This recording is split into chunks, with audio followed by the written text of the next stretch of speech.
tanda setuju. Lalu pada keesokan harinya aku datang pada waktu yang sama, tetapi warung kelapa muda tutup. Kutanya tetangga kanan dan kiri, ternyata tidak ada yang tahu di mana alamatnya. Indramayu 24 Juni 2021, Abdul Syakur Yasin. Terima kasih. Terima kasih Mbak Sarah Monica. Di mana alamatmu?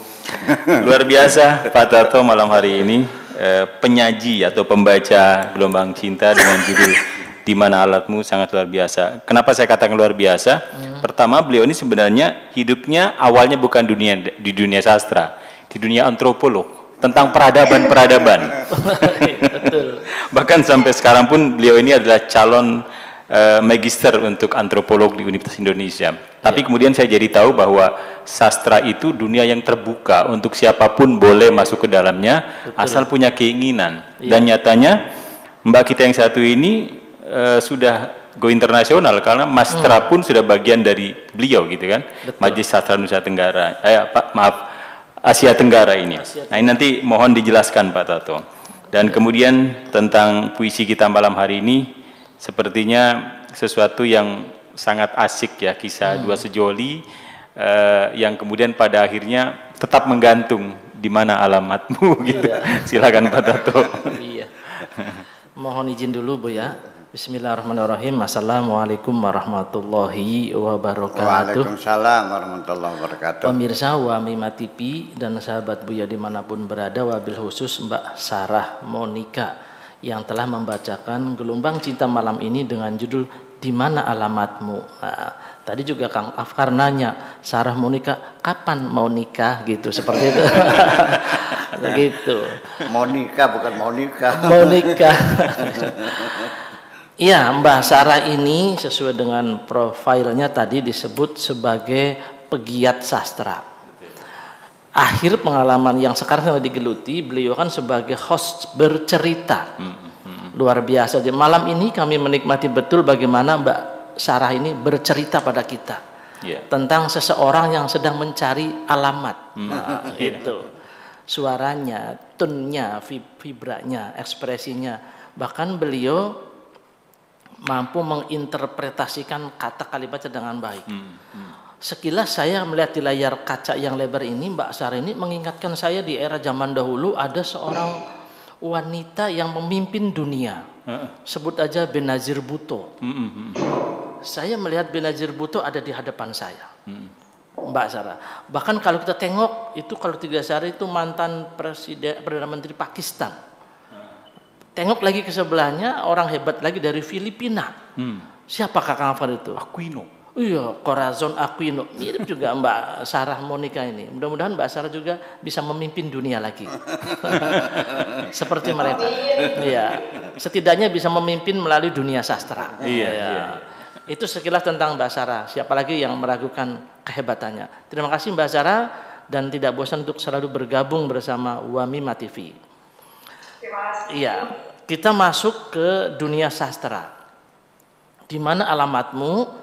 Saya pakai pendekatan pisau bedah Robert Stanton lagi Kang Afkar. Di mana ada judulnya saja di mana alamatmu. Berikutnya ada gaya, ada tune, ada simbolisme, ada ironi, ada sudut pandang. Saya menyoroti beberapa kalimat yang berkaitan dengan sudut pandang. Sudut pandang si penulis maupun pembaca. Buya Syakur menceritakan Gelombang Cinta malam ini kental dan banyak menggunakan ungkapan, peribahasa, bahkan disebut ada beberapa yang berkaitan dengan majas. Sebut saja seperti ini. Merawat dan menyimpan kesabaran bukan berarti menyerah kalah. Ini bagian dari ungkapan. Cemburu buta atau cemburu membabi buta. Ini juga ungkapan Kang Afkar. Cinta sejati sesungguhnya adalah kekuatan yang dapat membuat realitas menjadi lebih indah daripada angan-angan dan hayalan. Ya, seperti tadi, ini kayaknya bisikan-bisikan setan itu walaupun jelek jadi indah aja. Ini membantai perasaanku, juga ini bahasa yang hebat. Ada ungkapan kekecewaan dengan bahasa yang selama ini hatimu selalu menelan kepahitan. Itu artinya sering kecewa. Berikutnya ada kekecewaan akan muncul dalam dirimu karena sibuk mencari batu di kali, padahal berlian di genggaman engkau lepaskan. Ini ungkapan yang luar biasa nih, mencari padahal berlian di tangan dilepaskan. Selagi masih berupa mendung, ternyata ini terlihat lebih indah Kang Afkar daripada sudah menjadi hujan. Bayangkan kalau mendung berjalan berdua adem gitu, pemandangannya indah, tapi begitu hujan becek, wah berantakan. Terakhir ada ciri khas gelombang cinta Buya, ada dialog-dialog tentang berkaitan dramatisasi seseorang. Yang kala itu seorang pria dikhianati pasangannya karena pasangannya nurut sama orang tuanya, menikah dengan pilihan ibunya. Singkat kata, singkat cerita, hilang kontak, tidak ada hubungan lagi, mendengar kabar bahwa mantannya itu, kita sebut mantan, telah menikah dengan pilihan orang tuanya, punya anak satu, beli mobil, beli rumah, terserah, bahkan meninggal suaminya. Tidak disangka ketemu dalam suatu pertunjukan yang dramatis. Mampir beli es kelapa muda, itu kalau bahasa anak muda itu jong tong. Bahasa tubuh yang bermain sampai goloknya jatuh. Itu dramatis sekali. Ungkapan kata terakhir Kang Mas, berarti ini orang Jawa. Kalau saya Kang Afkar gitu. Kalau Akang Sunda. Ada Kareba, beda lagi gitu ya. Begitu bertemu, dia mungkin malu, tidak berkata banyak, dan dialog terakhir sang laki-laki ini, saya besok akan kembali lagi. Apa yang terjadi Kang Afkar? Apa hendak dikata, ini satir sekali akhir kalimatnya. Begitu datang di situ dengan suasana imaji dan para pendengar semuanya dibuat kecewa berat. Tutup es kelapa mudanya itu. Tanya ke tetangga kiri kanan, tidak ada yang tahu di mana alamatnya. Yang tahu hanya Buya. Kita tanya ke Buya sekali gitu. Ya, gitu. Terima kasih Kang Afkar. Oke, terima kasih Pak Toto. Buya, mengenai puisi ini saya sih menyimpulkan ada 3 tema besar yang pada awal-awal itu bicara tentang saling percaya atau kepercayaan. Kemudian yang kedua temanya tentang nasihat berupa ketaatan kepada orang tua, dan yang terakhir adalah tentang rasa masa lalu yang hadir kembali kepada dua pasangan ini. Namun sebenarnya apa yang hendak dicapai dalam gelombang cinta malam hari ini, Buya?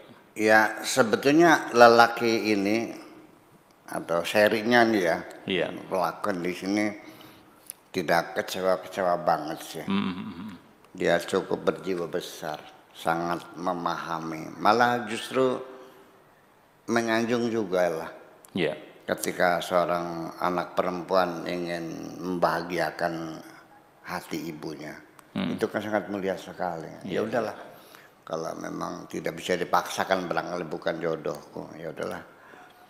Jadi artinya ketika aku berdiam diri itu adalah sebagai pertanda bahwa aku akan pamit secara diam-diam. Ya udahlah, silakan lanjutkan. Enggak ada dendam kok. Ya, cuman ya gairah dia untuk menikah juga ya, dia sibukkan dengan bisnis warisan dari bapaknya itu dia kembangkan sehingga dia sibuk bisnis sehingga kebutuhan biologisnya juga, orang kalau sibuk juga kebutuhan biologis terkendali kok. Ini satu poin yang saya kemukakan. Kalau di dalam konsep yang dikemukakan oleh Kanjeng Nabi Muhammad, itu menanggulangi gejolak seksual, kebutuhan biologis itu dengan puasa. Itu teori Nabi. Yang sabdanya, ya ma'syarus sabab man istata'a minkumul ba'a falyatazawwaj. Fa in lam yastati' fa 'alaihi bis-shaum fa innahu lahu wija. Wahai pemuda, kalau memang sudah saatnya engkau nikah, ya nikah sajalah. Kalau belum bisa, belum mampu, syaratnya belum lengkap, maka sebaiknya puasa saja. Karena puasa itu bisa menanggulangi atau bisa menahan kebutuhan biologis. Ternyata saya kan dulu waktu saya kan pernah muda juga kan. Iya.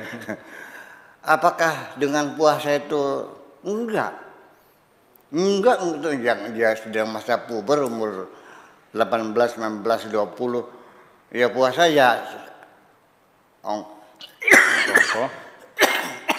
sama sekali tidak mengurangi syahwat, enggak mau tambah ngamuk sewaya-waya ngamuk. Ya.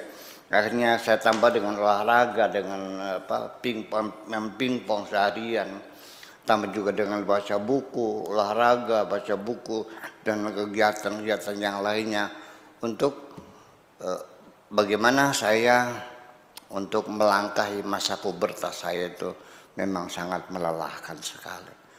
Alhamdulillah saya selamat sampai sekarang kok, ya kan begitu.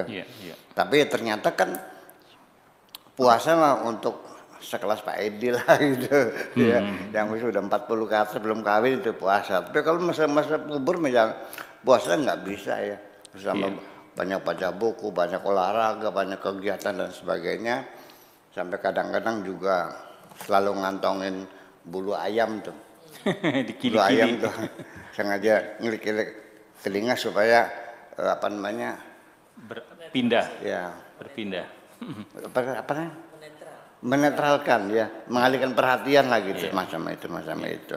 Nah ini si laki-laki ini menghabiskan waktunya untuk berbisnis, dendam juga tidak, ya sudah. Akan tetapi yang terjadi peristiwa itu adalah tidak disengaja di pertengahan bulan Juli, panas terik, haus dahaga, tenggorokan kering, mampir di warung kelapa muda ya. Iya, es klamud. Sepanjang Pantura banyak ya? Banyak, ya, itu. Iya. Tapi bukan Indramayu, bukan ini mah. Antara Subang lah, Subang Cikampek. Kang Mas ya? Kang Mas seperti Iya. Oh berarti di sana. Dulu kan belum Kang di Mas. daerah Pemalang. Iya, paling tidak ya, sini panggilnya AA ya? Iya. Atau Kang aja gitu. Iya. Ternyata yang dagang itu kekasih yang dulu itu. Iya. Ya mungkin perjalanannya tidak diceritakan, tapi suaminya meninggal dunia, punya anak satu, ya mungkin habis semuanya dia untuk bertahan untuk menghadapi kehidupannya, dia mesti jualan kelapa muda semacam itu. Gembira kan lelaki itu, gembira. Iya, iya. Ada secercah harapan dalam pikirannya, tapi ternyata esoknya situ lagi sudah tutup, nggak ada yang tahu kemana nyarinya nih, sedih banget dah. Ya.